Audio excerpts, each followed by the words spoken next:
उसमें एक ऑब्जेक्शन मैंने को बात की उसमें एक ऑब्जेक्शन लग सकता है इसे भी रिपोर्ट तो यह जिला महासंघ की तरफ से लेटर जारी करके लेटर में जिसके साइन कर दी कि या तो वो लड़का यूनिवर्सिटी में कोई एक्सपीरियंस है उसका हम जो यूज करते हैं हमारे आपको बताया आपको कर रहा है हमें एक तो चल रहा है या तो लड़का यूनिवर्सिटी में अगर हमें नहीं होगा नहीं हो सकता है कि छुट्टी हुई है और हमारे पास कोई साइन है। मोहाली में बैठक का आयोजन किया जा रहा है, क्या कुछ रूपरेखा तैयार की जा रही है? ये आज हमारी जिला महासंघ की कार्यकारिणी का विस्तार होना था। तो हमारी जो जिला महासंघ नैनीताल है उसके आज कार्यकारिणी की उसमें आज मीटिंग का आयोजन किया गया है और जो समस्याएं जिला नैनीताल के अंदर आ रही हैं उसमें सभी यूनियनों को एकत्रित करके उस समस्या का निवारण करने के लिए आज इस मीटिंग का आयोजन किया गया है। और क्या क्या निकल के आएगा, क्या चीज़ आगे यूनियन और चालकों के लिए किया जाएगा? ये सभी जो वन वे गाड़ी चल रही है इसकी रोकथाम के लिए प्राइवेट गाड़ियों से जो संचालन हो रहा है उसकी रोकथाम के लिए और जो बाकी कई किस्म की समस्याएं जो सारी यूनियनों पर आ रही हैं उन सब के निराधार के लिए आज इस मीटिंग का आयोजन किया गया है। हमेशा से चालकों परिचालकों की समस्या रही है, उनको लेकर किस तरीके से काम किया जा रहा है? ये चालक परिचालकों के लिए ही सभी यूनियनों को आज एकत्रित किया गया है कि जो जब चालक परिचालक हमारे सही एक सांचे में आएंगे तो तभी आगे की यूनियन है, नहीं तो चालक परिचालकों को लेकर यूनियन है, उन्हीं की समस्याओं के लिए सारे एकत्रित हुए हैं। आज हमारी नैनीताल महासंघ की जो एक मीटिंग हुई है भवाली पे, तो हम लोगों का इसमें मेन एजेंडा है कि जितनी भी हमारी यूनियन है नैनीताल महासंघ के अंदर उनको एकत्रित करके जो वन वे टैक्सी चल रही है उनको रोकना पहला एजेंडा। दूसरा, हम किस तरह से अपने यूनियन को संचालित करेंगे, सभी पदाधिकारियों को जिम्मेदारी दी गई है कि आपको कैसे यूनियन के सहयोग के लिए, आम ड्राइवर के सहयोग के लिए या जो हमारी जितनी भी प्रॉब्लम है उनको हम कैसे फेस करेंगे और उनको फेस करने के बाद हम लोग जो है उसको धरातल में उतारेंगे। आप देखेंगे आने वाले हफ्ते में आपको वन वे टैक्सी का खिलाफ हमारा जो है जोरदार मुहिम देखने को मिलेगी। आज से करीब एक हफ्ते के आसपास आप देखेंगे वन वे टैक्सी शायद उत्तराखंड के कुमाऊं बेल्ट से शायद हम लोग गायब कर देंगे, ये हमारा मुख्य उद्देश्य है। हम लोग आज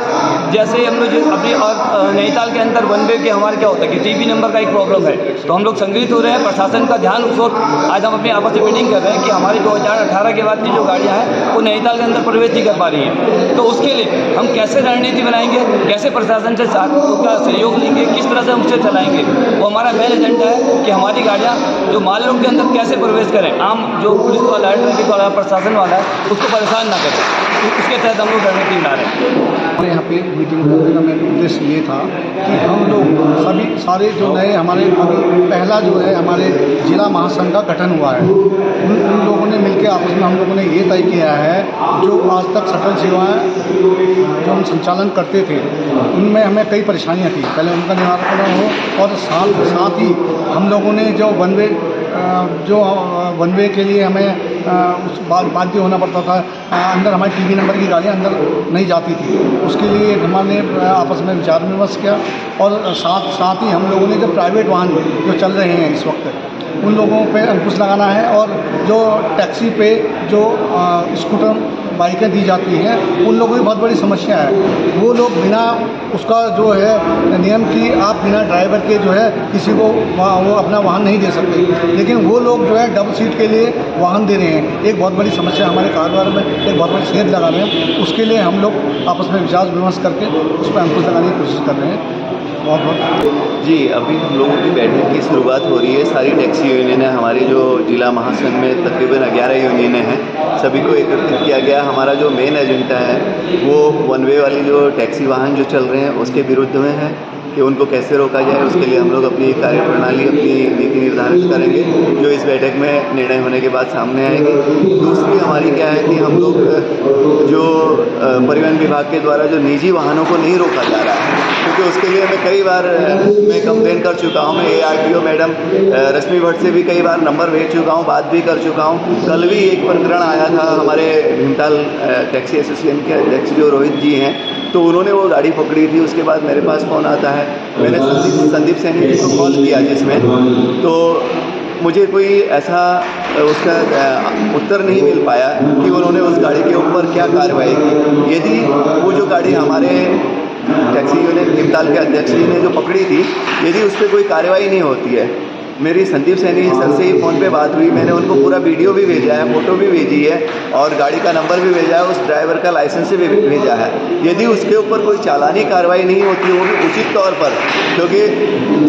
यदि हमारी ये टैक्सी गाड़ियाँ पकड़ते हैं तो उसमें कई सारे इन लोगों के इस तरीके के शब्द होते हैं कि जो अपमानजनक होता है एक तरीके से, लेकिन वो वही निजी कार के सामने तो उन्होंने अपने हाथ खड़े कर दिए, उसको पकड़ा नहीं, जबकि उनके 2 पदाधिकारी वहाँ पर मौजूद थे। जो बाइक में जो इनका सचल दस्ता जो चल रहा है, उस दस्ते के सामने उस गाड़ी को उनके सुपुर्द कर दी गई थी हमारे पदाधिकारियों के द्वारा, लेकिन कुछ कार्रवाई नहीं हुई। अभी तक उस पर कोई चालान नहीं हुआ। कायदे के अनुसार उस गाड़ी को सीज किया जाना था, क्योंकि वो एक निजी वाहन है, उसके पास सवारी ढोने के लिए कोई परमिट नहीं है। हम लोग परमिट लेके चलते हैं, टैक्स देते हैं, गवर्नमेंट को फिटनेस कराते हैं, परमिट रिन्यूअल कराते हैं और रोड टैक्स के तौर पर उसको पेमेंट भी करते हैं, सारी चीज़ें हम लोग करते हैं, लेकिन उसके बावजूद भी परिवहन अधिकारियों के कान में जूं तक नहीं रोक रही है। जबकि आप जानते हैं कि जो हमारा संभागीय परिवहन अधिकारी है, जिले में सबसे ऊंचे पद में ही होता है, जो हमारे आरटीओ महोदय हैं, तो प्रशासन, तो उनसे मेरी लगातार बात हुई, तो लेकिन अभी तक नहीं किया गया। मैं आप लोगों के माध्यम से अपने संदीप सैनी सर जो आरटीओ हल्द्वानी हैं संभागीय कार्यालय, तो उनको भी ये जानकारी उनसे ये मांगना चाहता हूँ कि महोदय आपने इस गाड़ी के लिए क्या किया, क्या कोई ऐसी उचित चालानी कार्रवाई की जिसमें ये गाड़ी आप लोगों ने बंद क्यों नहीं की, जबकि आपके 2 आदमी वहाँ पर मौजूद थे। इनके जो बाइक में जो सचल दस्ता है, तो 2 मौजूद थे, वो उस गाड़ी को पकड़ करके परिवहन विभाग के में सीज कर सकते थे, गाड़ी को उठा करके अपने वहाँ